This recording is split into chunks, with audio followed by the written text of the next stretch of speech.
I was standing on the grocery store checkout line yesterday afternoon. It was that peak chaotic hour right after school lets out. And I watched this scene unfold that I haven't been able to shake. Oh, I think I know where this is going. The grocery store checkout line is the ultimate laboratory for modern parenting. It really, really is. Mm-hmm. So there was this toddler, maybe 3 years old, super cute kid, dinosaur T-shirt. Mm-hmm. But he was absolutely melting down. Mm-hmm. I mean, a full body rigidity, arching his back, screaming at a pitch that I think only dogs and deeply exhausted parents can hear. Right, the soul-crushing frequency. I know it well. Exactly. Yeah. And the reason for this existential crisis, his mom wouldn't buy him this specific neon-colored pouch of organic fruit snacks. She had the other brand, the store brand, I think. Yep. But no, he wanted the ones with the cartoon character on the front. The branding battle. Classic. It starts so young. Right. But here's the thing that really stuck with me. I'm watching the mom, and she looks just depleted, just empty. And she's doing everything the modern parenting books tell us to do. Everything. She's crouching down to his level, right there on the dirty linoleum. She's using this incredibly soft, gentle parenting voice. She's saying, I see you're frustrated. It's okay to have big feelings. I'm holding space for your anger. She's, validating him like a licensed therapist. And a kid. The kid does not care about the space she's holding. He's just screaming louder.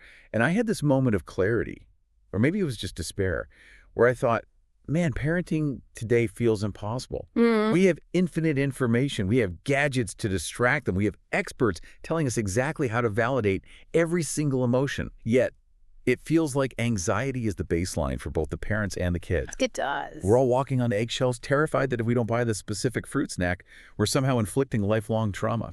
It really does feel that way. We're in this era of what I kind of call high-stakes optimization. Parents are obsessed with optimizing every single input. The right organic food, the perfectly curated screen time limits, the right emotional vocabulary, the perfect extracurriculars. Yes, all of it. But here's the paradox, and it's a painful one. Despite all that effort, despite all that investment and all that love, we are seeing record levels of fragility. Fragility in the kids. In the kids, and then eventually in the young adults they become. We're seeing entitlement. We're seeing a profound lack of resilience. We're seeing young adults who launch into the world, hit the first bump, a bad boss, a breakup, a flat tire, and they just bounce right back home. They can't cope. The world feels too sharp for them. They haven't built the calluses. Exactly. It's the failure to launch syndrome. And that brings us to what we're diving into today, because frankly, I'm tired of the circular advice on social media. It all feels the same. So when I grabbed the stack of notes you sent over, I was actually shocked. We aren't looking at a 2024 bestseller. We aren't looking at a viral TED Talk. We are going way, way back. We are. We are looking at a contemporary breakdown of a very old classical text on character development and child rearing. And when I say old, I mean centuries old. Yeah. This is from a time before iPads, before the concept of adolescence even existed as a marketing demographic, and certainly before gentle parenting was a hashtag. And the goal of this text wasn't happiness, was it? I feel like that's the goal for everything now. No, and that's the key distinction. The goal wasn't to raise a happy child, because happiness is a fleeting emotional state. The goal was capability. Capability, I like that word. It was about raising a human being who could stand on their own 2 feet, contribute to civilization, and not fall apart when things didn't go their way. It bridges the gap between ancient ethical philosophy and the very modern struggles we just talked about. Social media, economic disparity, and entitlement. I have to say, reading through this, something is jarring. It really is. It advocates for what I call calculated hardship. It talks about engineering an environment where your kid isn't the center of the universe. Calculated hardship is the perfect framing. The mission of this deep dive is to unpack this holistic and, yes, sometimes controversial approach. We aren't just talking about table manners here. No. We are talking about engineering a child's reality to prevent the 3 big evils: entitlement, resentment, and fragility. Just a quick note for you listening before we jump in. This source material comes from a classical tradition that uses a lot of specific terminology from that era, words that refer to specific cultural concepts or historical groups. But to keep this strictly focused on the universal parenting mechanics, we are going to use the English conceptual equivalents. Right. So instead of the foreign terms for etiquette or virtuous predecessors or specific book titles, we're just going to use those English words. We want to get straight to the utility of the philosophy. Exactly. The wisdom here is human wisdom. It applies whether you're in a high-rise in Tokyo, a suburb in Chicago, or a village 500 years ago. The hardware of the human child, their desires, their ego, their need for structure hasn't changed, even if the software, the culture has. Okay, let's get into the gears of this, and I want to start where the source starts, which is, Mhm. surprisingly, at the dinner table, specifically with a piece of dry bread. The bread, yes. This is such a brilliant, tactile opening salvo from the text. It grounds the entire parenting philosophy in something you do 3 times a day. So the source argues that a child should occasionally be encouraged, or maybe required is a better word, to eat plain bread. Mm. No dip, no stew, no butter, no jam, just the bread. And when I read that, I laughed, because if I served my nephew a piece of dry bread, he'd look at me like I'd committed a crime. Yeah, Charles. He'd Yeah. be asking for the nuggets, the sauce, the flavor. But the source is very serious about this. Why? What's the point? It is so serious. And we have to clarify, this isn't because the parents are poor and can't afford the butter. That's the crucial distinction. The text says you do this intentionally, even if you are wealthy. Even if you have a fridge full of stuff. Especially then. You do it so the child does not view the dip, the extra flavor, the luxury, the sensory stimulation as a necessity. It's about preventing the condiment from becoming a requirement for the meal to be eaten. So it's about breaking the dependency on extra. It's about stripping away all the bells and whistles to see if they can appreciate the core thing. Precisely. Think about it in modern psychological terms. We talk about hedonic adaptation. That's the idea that you get used to a certain level of luxury, and that becomes your new baseline, your new neutral. Okay, right. If you always have the fancy sauce, the flavored water, the seasoned steak, then plain water and plain bread don't just taste plain. They taste like punishment. They taste like something is wrong. That's such a good point. You can't go back down. If you start at the top, the only way to go is down, and that feels like a loss. It's like upgrading to first class on a plane. Once you lay flat, going back to economy feels like actual torture. Yes. But if you've never flown first class, economy is just flying. It's normal. Exactly. And for a developing child, this is formative. The source argues that if a child refuses to eat unless the food is prepared exactly to their liking, I only eat the crusts cut off, or I only eat it with ketchup, or I won't eat the green parts, they have become a slave to their preferences. A slave to their preferences. That's strong. They are controlled by their appetite. By making them eat the dry bread occasionally, you are recalibrating their baseline. You are teaching them that the bread itself is the blessing. The bread itself is nourishment. The dip is a bonus. It's a privilege, not a right. It's inoculation against pickiness. And honestly, it's inoculation against fragility. Because if you can enjoy dry bread, you can survive anywhere. If you need the organic, grass-fed, seasoned to perfection smash burger to feel full, you're going to have a hard time in the real world. You are. You become high maintenance. And high maintenance people are rarely happy people, are they? That's the Blinkist insight right there. High maintenance equals low resilience. If your conditions for satisfaction are narrow, your opportunities for misery are broad. And the source takes it a step further. It uses very, very strong language. It says gluttony, or the obsession with food and flavor, should be framed to the child as beast-like behavior. Yeah, that stood out to me. Beast-like. Yes. That is definitely not gentle parenting language. That's not, listen to your tummy. That sounds harsh. It sounds harsh to our modern ears, but look at the intention behind it. The goal is to make the child intellectually repulsed by the idea of being controlled by their stomach. Okay. The text suggests you want the child to value the mind, the spirit, the character. If they see someone gorging themselves or someone who falls apart because lunch is 10 minutes late, they shouldn't think, oh, poor guy. They should think, that is undignified, that is animalistic. So you're shifting the value system. You're saying, you are a human being with a mind and a will. Why are you acting like a creature that only lives to consume? It's actually, in a weird way, elevating their self-concept. Correct. And think about how countercultural that is today. We have entire social media feeds dedicated to food porn, to indulgence, to the treat yourself culture. We almost celebrate being controlled by our craving. Oh, absolutely. I You're- simply need my iced coffee or I can't function. Yes. This ancient wisdom flips that table and says, no, mastery over your appetite is the first step to mastery over yourself. If you can't say no to the dip, you can't say no to bigger temptations later in life. It starts with ketchup, but it ends with integrity. Wow. That is a profound connection. It's not about the food, it's about the discipline.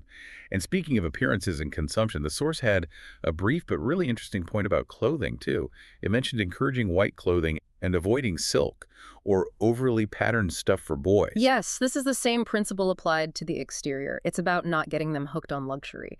The source warns against accustoming the child to luxury in dress silks, expensive patterns, trendy cuts. Right. It frames these as, well, effeminate in the context of that era, but we could translate that today as simply frivolous or showy.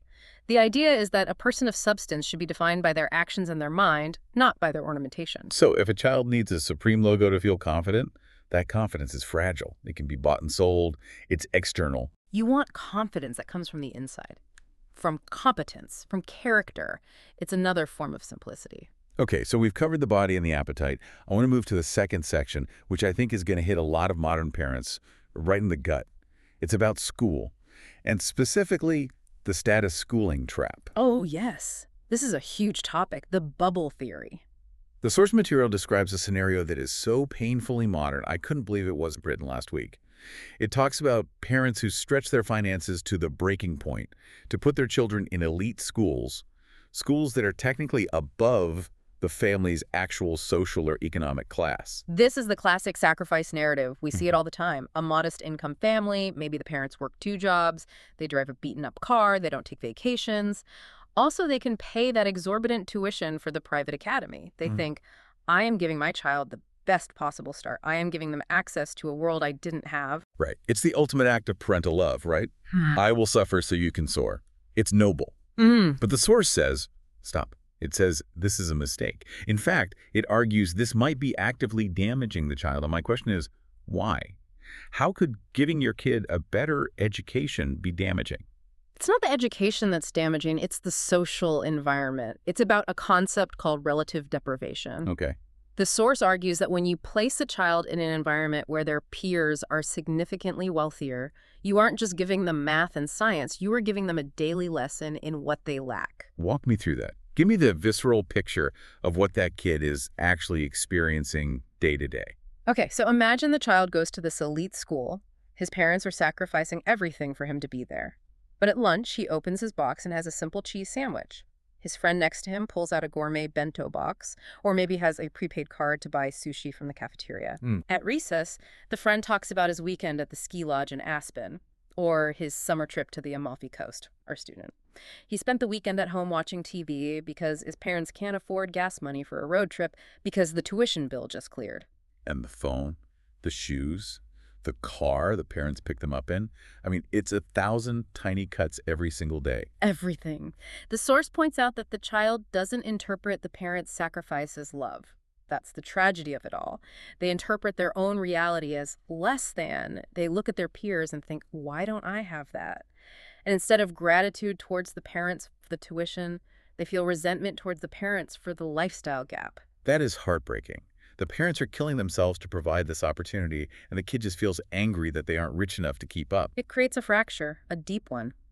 The child starts to resent their own home environment. They come home and look at their furniture, their food, their clothes with disdain because they've spent 8 hours a day immersed in a higher economic bracket. So the source's advice is what? Keep them in a school that matches your income level. It suggests that you should keep children in an environment that matches their reality, or is at least close to it. So it's better to be the rich kid in a modest school than the poor kid in a rich school? Is that the idea? Psychologically, often yes. Or at least be in a place where your lifestyle is the norm. If everyone brings a sandwich, your sandwich is fine. Your sandwich is neutral. If everyone brings sushi, your sandwich becomes a symbol of poverty. Right. The text advises not to expose the child to that level of pampered peers because those peers have been habituated to luxury. Mixing your child with them infects your child with desires you cannot fulfill. Infects your child with desires you cannot fulfill. That is a heavy line. It's about protecting their contentment. It is. It's recognizing that social comparison is a poison. And until a child is much older and has the philosophical maturity to understand money, class, and value, exposing them to that disparity is just setting them up for misery. The source warns that the child will grow up hating their own life, constantly looking over the fence. It really challenges the whole notion that the best school is just about academics or test scores. It's saying the best school is the one where your child's emotional reality is stable. Precisely. It's holistic. You can't separate the academic curriculum from the social curriculum. The playground teaches just as much as the blackboard. Okay, so we've talked about food, we've talked about school. Now let's talk about the body itself. The source has a section on what I'm calling the anti-comfort protocol. And honestly, as someone who loves a nap, this part felt a little personal. Chuckles. You mean the prohibition on sleeping during the day? Yes. The source explicitly advises against soft, luxurious beds and sleeping during the day. It says soft living leads to soft limbs.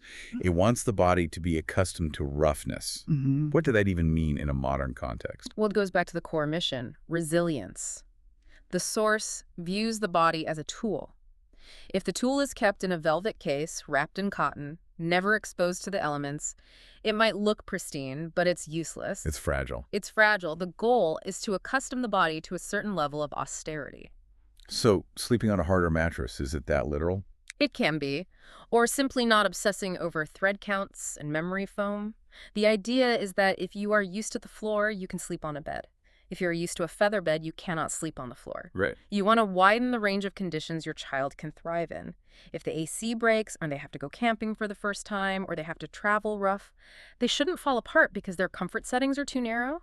But the sleeping during the day part, is that just about laziness? I mean, what's wrong with a power nap? It's about character and vitality.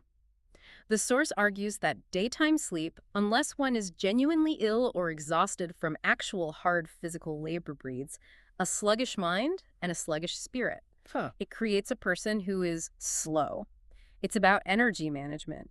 If you are sleeping while the sun is up, you aren't building, you aren't learning, you aren't working, you're out of sync with the world of action.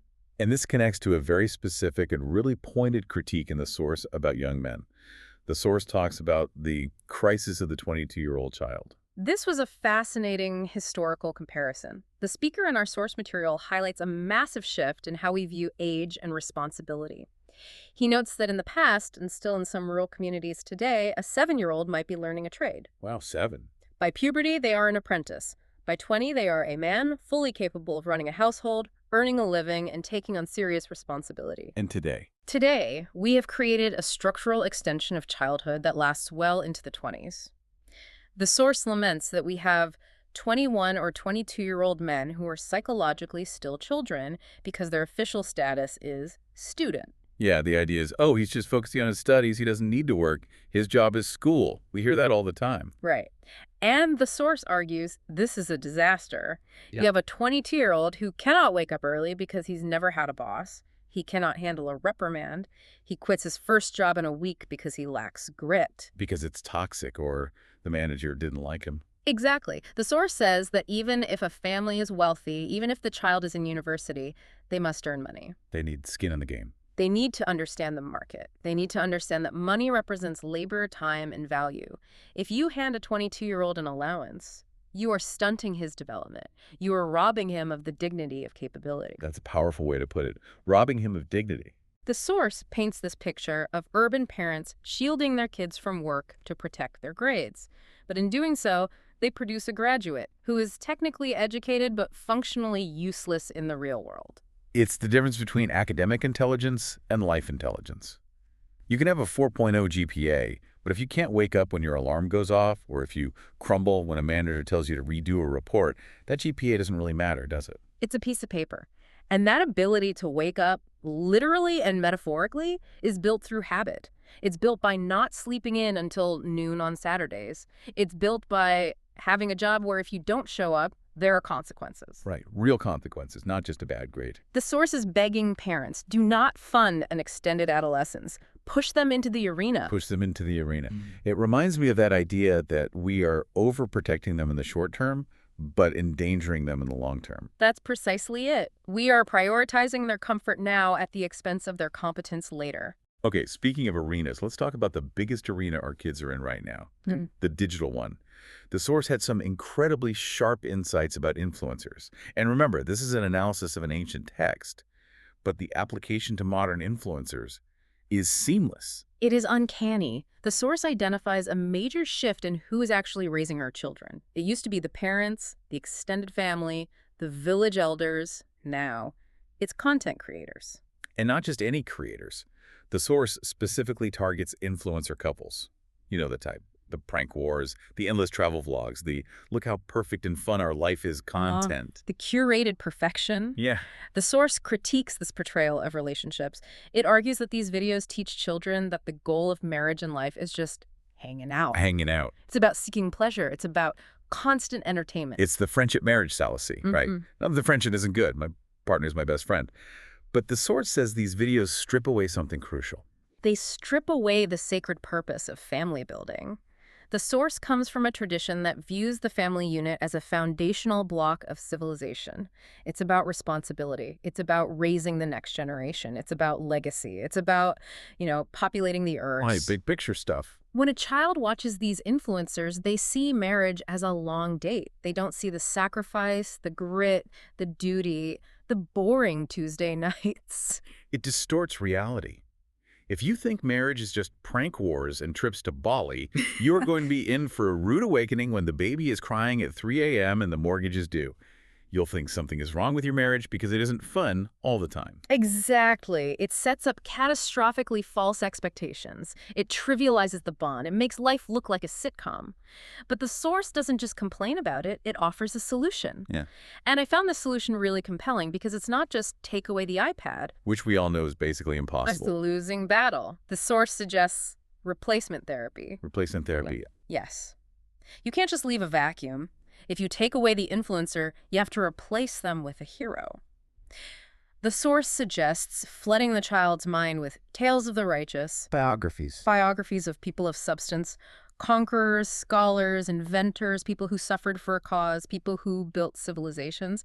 The source even suggests a practical tip: a weekly family session where you read the life story of a great person. I love this because it changes the definition of cool. If your definition of cool is guy with a Lamborghini on YouTube, you're going to chase shallow things. But if your definition of cool is a scholar who wrote 50 books by candlelight while in exile, or a leader who rebuilt a city from ashes, your ambition changes completely. It's about elevating their gaze.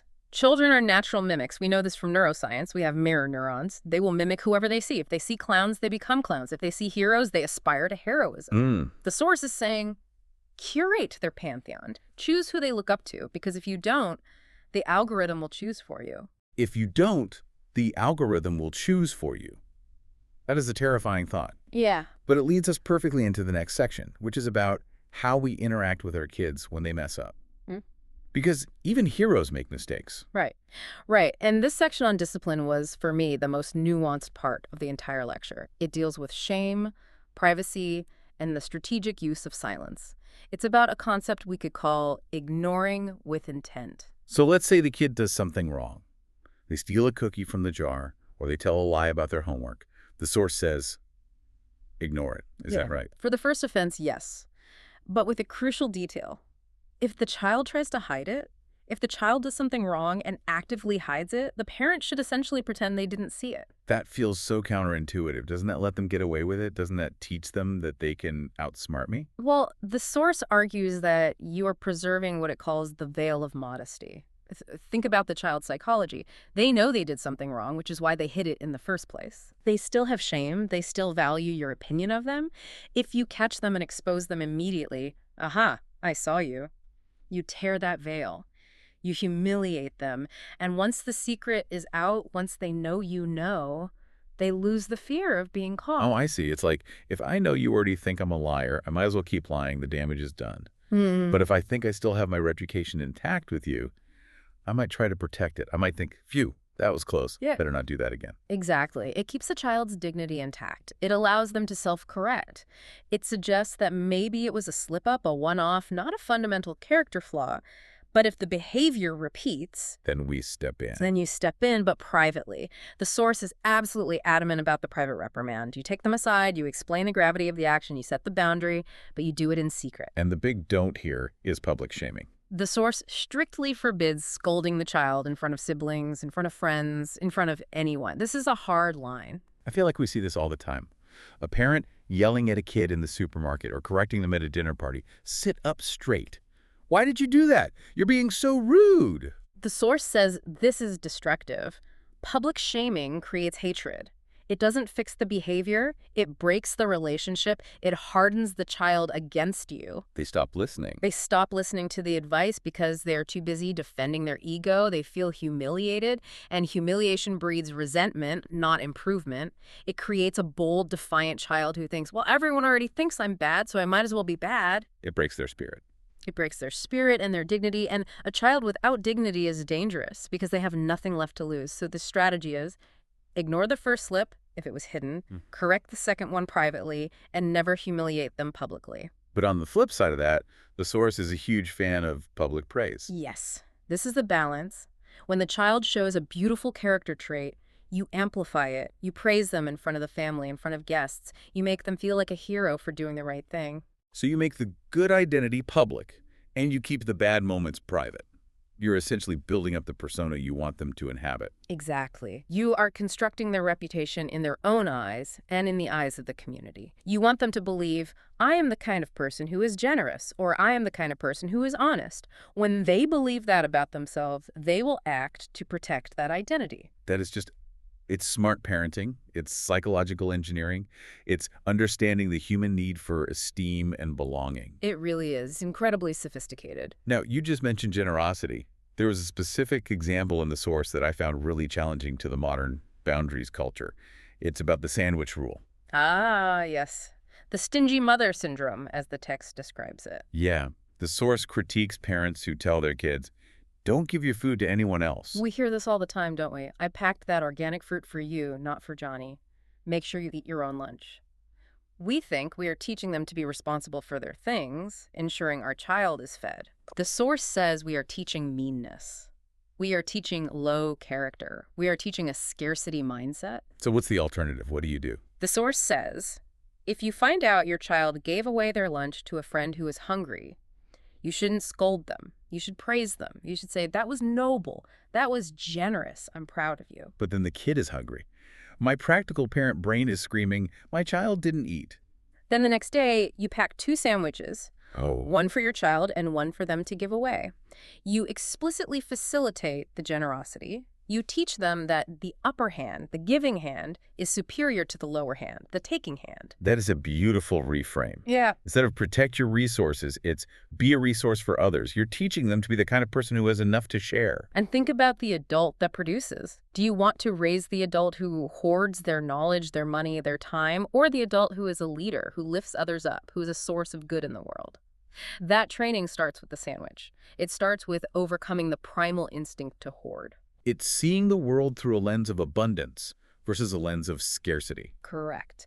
And this idea of character extends to physical etiquette as well. The source mentions things like no spitting, no loud yawning, but the one that really struck me was the leg crossing rule.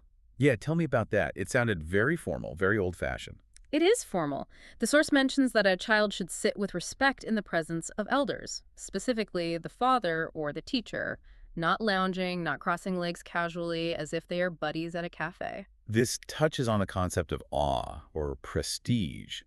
The source talks about maintaining the dignified presence of the parent. Yes. The source argues that while having a loving, open, friendly relationship with your child is good, the parent must retain a position of authority. If the parent becomes just a buddy, they lose the ability to guide. We see this buddy-parent dynamic a lot. I'm my daughter's best friend. My son tells me everything. And friendship is great, but when the storms of life come, a child doesn't need another buddy. They need a captain. They need someone who is sturdy, someone they look up to, someone whose disappointment genuinely matters. If you are just their equal, your advice is just a suggestion. If you are their parent with a capital P, your advice carries the weight of wisdom. So the physical posture, sitting up straight, not lounging, is a physical reminder of that healthy hierarchy. It's not about submission, it's about respect for the structure. It's about structure. A child feels safe when there is a clear structure. When the hierarchy is flat, when the parent is just another friend, the child actually feels anxious. They feel like they have to be in charge because no one else is. Restoring that awe creates a container of safety where the child can relax and just be a child, knowing someone competent is at the helm. That makes so much sense. We think giving them total freedom makes them happy, but boundaries and authority actually make them feel secure. Precisely. And the source actually warns about parents who try to be too cool or too silly or use slang to relate to their kids because it can erode that authority. So we've covered the bread, the school bubble, the hard bed, the digital heroes, the private discipline, and the generous sandwich. It's an incredibly comprehensive manual for life. But as we wrap up, I want to talk about the mirror, Mm. because the source ends with a bit of a twist. It turns the spotlight right back on us, the parents. It does, and this is the hardest pill to swallow in the whole text. The source emphasizes that the child is essentially a recording device. They are a mirror of their environment and especially of their parents. You can't teach what you don't embody. You can't. You can't tell your child, don't be obsessed with screens if you are doom scrolling at the dinner table. You can't tell your child, be generous if you are constantly complaining about taxes or tipping. You can't tell your child, have emotional control if you are screaming at the TV during a football match. That example of the sports match was in the source, right? It was so specific. It was. It says if the parent curses and loses their mind over a game, the child learns foul language and emotional volatility. It's direct mimicry. If the parent is obsessed with brands and status, the child becomes a materialist. The source is saying, the first step in parenting is self-rectification.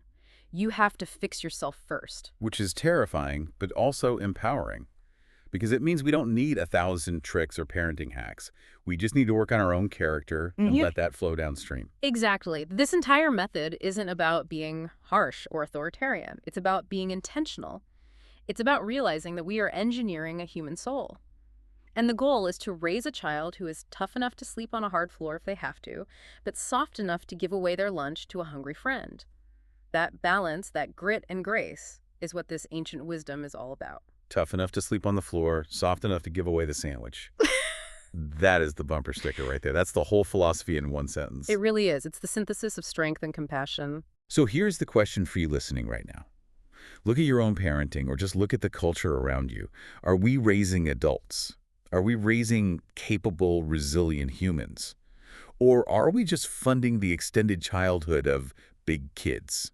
Are we preparing the child for the road, or are we just trying to pave the road for the child? That is the essential question. And the answer might require us to take away the dip, turn off the influencer vlog, and maybe, just maybe, let them handle a little bit of hardship. A little calculated hardship goes a long way. This has been a fascinating dive into the past to help us navigate the future. Thanks for listening. Keep learning. Keep growing.